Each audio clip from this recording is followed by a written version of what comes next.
Okay, Paul. Ito si Paul Saguil. He's one of the aspirants for the Liberal Party nomination in Brampton Centre. Hi, Paul. Hello. Thank you for having me. My name is Paul Saguil. I'm a lawyer and a trained lawyer here in Ontario. My title at my regular job is the Deputy Head of Global Sanctions Compliance and Anti-Bribery, Anti-Corruption at the Toronto Dominion Bank. I practiced as a lawyer in Ontario for a number of years, and now I work in regulatory compliance. I've been involved as a community advocate for many years. I've served on a number of boards and committees, and I've been involved in law reform and policy advocacy, and particularly fighting for minority rights and the representation of visible minorities in positions of authority. And for me, it's an important goal to have representation of Filipino-Canadians in Parliament. There's almost 1 million of us across the country, and it's very important for us to have that voice. And I want to be that voice for the Filipino-Canadian community. It's been 17 years since we've had a representative in Parliament, and I'm looking forward to having your support and hopefully making history as the first Filipino-Canadian Member of Parliament from Ontario. So what made you decide to do this? Well, we've seen obviously in the conversations about inclusion in the 21st century that it's very important to have representation from different perspectives. And the Filipino-Canadian community, there's almost 1 million of us across the country. We have been on the front lines of this pandemic. Our brothers and sisters, our titas and titos, they have been on the front lines of serving. We also know that we contribute a lot to the Canadian economy. We are the backbone of the Canadian economy in many ways by being personal support workers and healthcare workers and a lot of precarious jobs. We're also small business owners and entrepreneurs, and those are the people that I want to represent. A lot of my friends and my family friends, they are in these industries, they are in these communities, and I want to give them a voice, and I want to have someone there who can represent the Filipino-Canadian voice so that our concerns can be addressed in Parliament. Okay, Paul, is there any particular reason why you chose to run under the banner of the Liberal Party, or? Well, I believe in liberal values. I believe in inclusion, and I believe that diversity is our strength. The liberal governments of the past and currently, it was their immigration policies that allowed Filipino Canadians to make a home here in Canada. And I believe in the promise of inclusion that the party has put forward. And I believe they are in the best position to help us through this pandemic and to get us to recover from the economic impacts of the pandemic. I believe in the job that the Liberal Party has done to get us through this, and I hope to be there at the table so that when we start talking about what it means to recover from the pandemic, that the voices of the Filipino-Canadian community can be represented. So what improvements do you have in mind if you're chosen and then gets elected? Well, particularly for the people of Brampton Centre, I know that there's a lot of areas of focus. Small businesses have been impacted in Brampton, and that includes a lot of Filipino-Canadian small business owners. The restaurant owners and the other services that are owned by Filipino-Canadians in Brampton Centre have been impacted, and I know that support for small businesses is going to be key. I also know transit is going to be an important issue going forward, and I know the federal government has committed to long-term sustainable funding for transit development in the Greater Toronto Area, and that includes Brampton. And so those are the issues that matter to the people of Brampton Centre, and those are the issues that I will continue to fight for. And I also want to make sure that the people of Brampton feel safe in their communities. I know that during the pandemic, there's been a lot of challenges in the infection rates in Peel region. And I hope that we can work together with the provincial government and the municipal government to make sure that those supports, those public health supports are there in case we have another pandemic or in case we have similar issues, that we can make sure that the impact on the people of Brampton are mitigated. So why Brampton?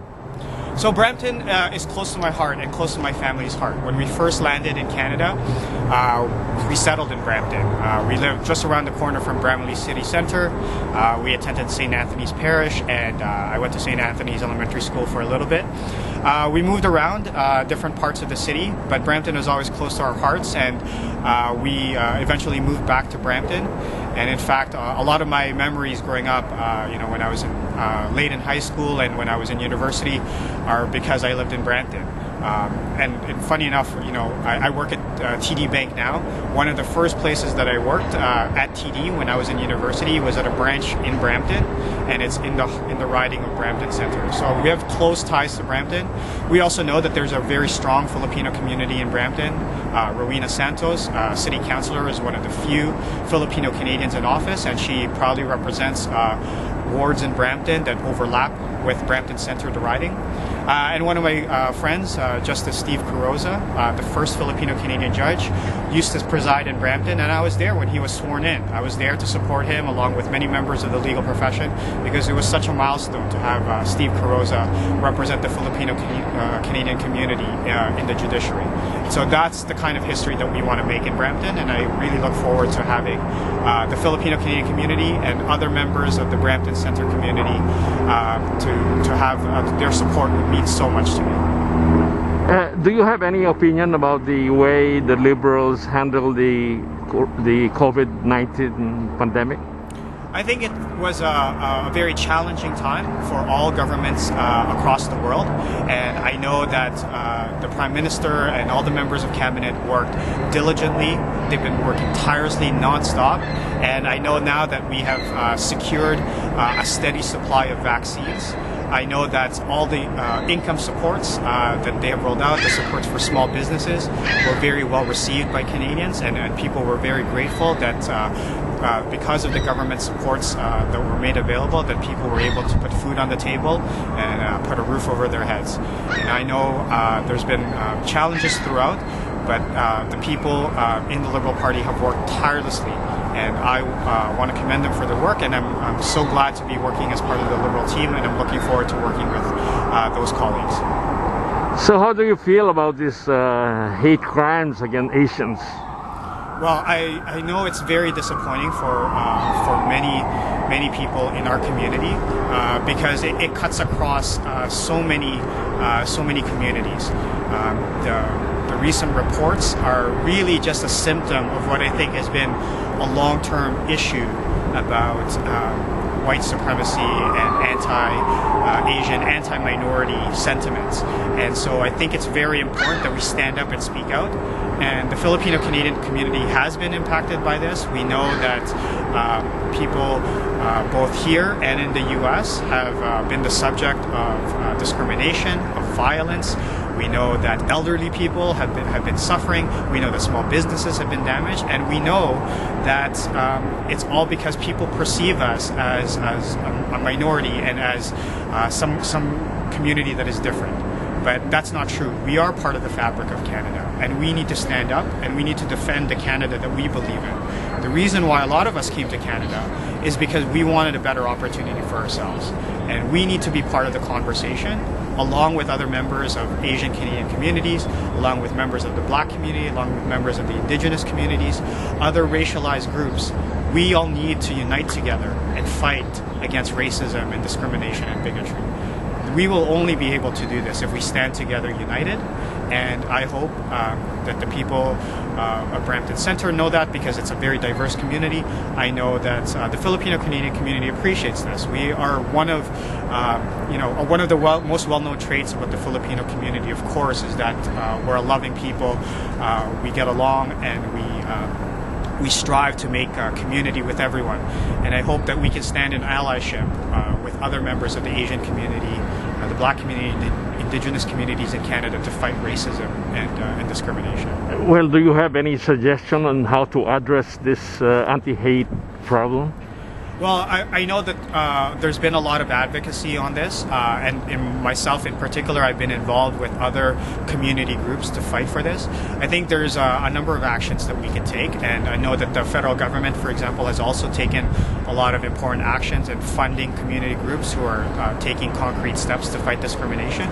I think we need to open up opportunities for minorities to become leaders and in spaces where they have not traditionally been seen, and that will help defeat the stereotypes about minorities. That will help defeat the stereotypes that we are somehow different from what a regular Canadian is, that we are part of the fabric of Canada and we need to be seen as part of the fabric of Canada.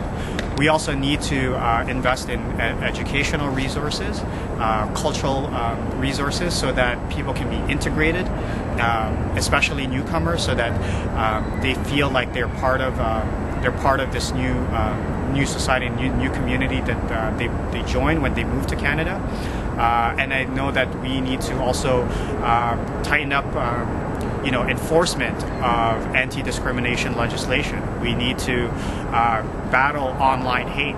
We need to make sure that the internet doesn't become a platform for divisive rhetoric, which we've seen can result in extreme violence and can result in things like what we saw in the U.S. during their elections. And so I hope that doesn't happen in Canada, and I hope the Filipino-Canadian community wouldn't want that to happen in Canada. We've seen what political violence can do. We know back in the Philippines how political violence can distort the lives of individuals, and we don't want to see that happen in Canada. And I hope that people will see that divisive rhetoric, hateful rhetoric, that's the step. We start talking about people as if they don't belong in the same society, and then we start dehumanizing them. So I hope that Filipino Canadians will fight against that and will join that fight along with other impacted minority groups.